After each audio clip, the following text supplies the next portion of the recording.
sure you stay to the end so you can get your ticket. All right. Good afternoon. My name is RoShawn Perry.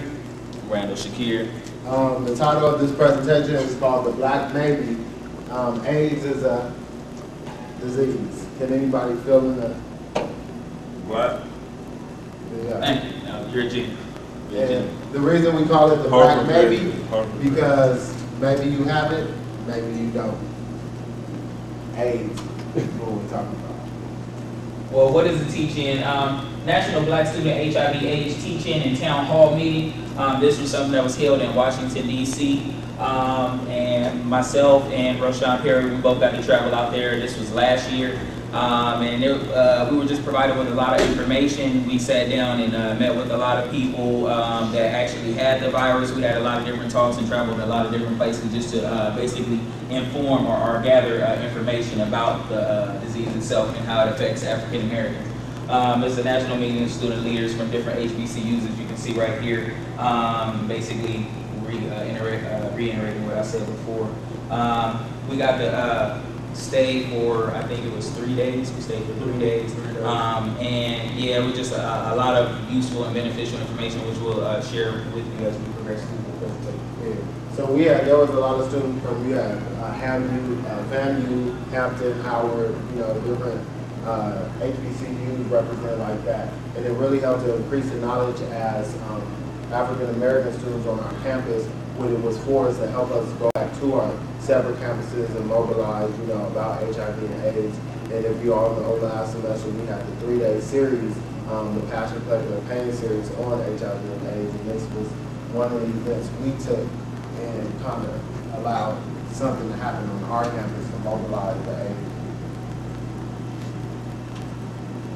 Who sponsors it?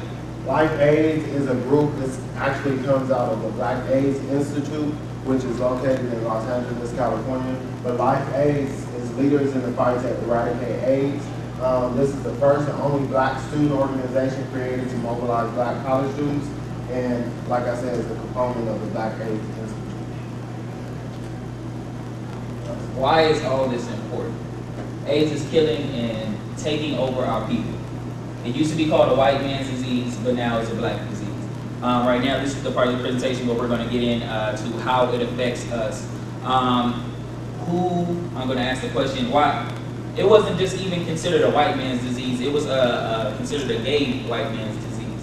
And as you can see now, when we go over these statistics, we have the highest rates in just about every category of the virus. We'll go over some of the main.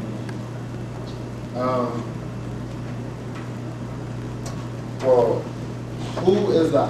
does anybody know in here who's the highest affected by HIV and AIDS? What population? Is it black or homosexual? Black females. Black women. And so you do have the stereotype that it's a gay man's disease, but when you look at statistics, according to what we learned at the retreat and then over time, is that there are more people affected through heterosexual transmission than homosexual transmission.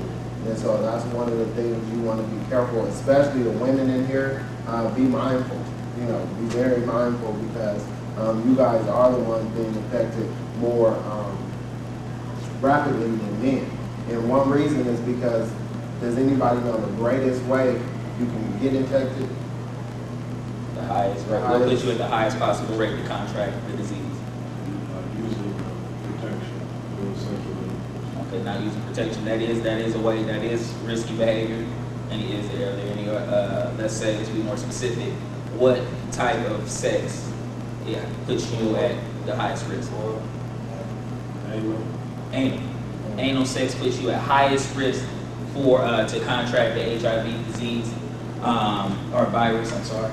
And right now, from there, we'll go into risky behavior because some of the other things that you guys were talking about were risky behavior, such as oral sex. Do you think you can contract HIV/AIDS from kissing?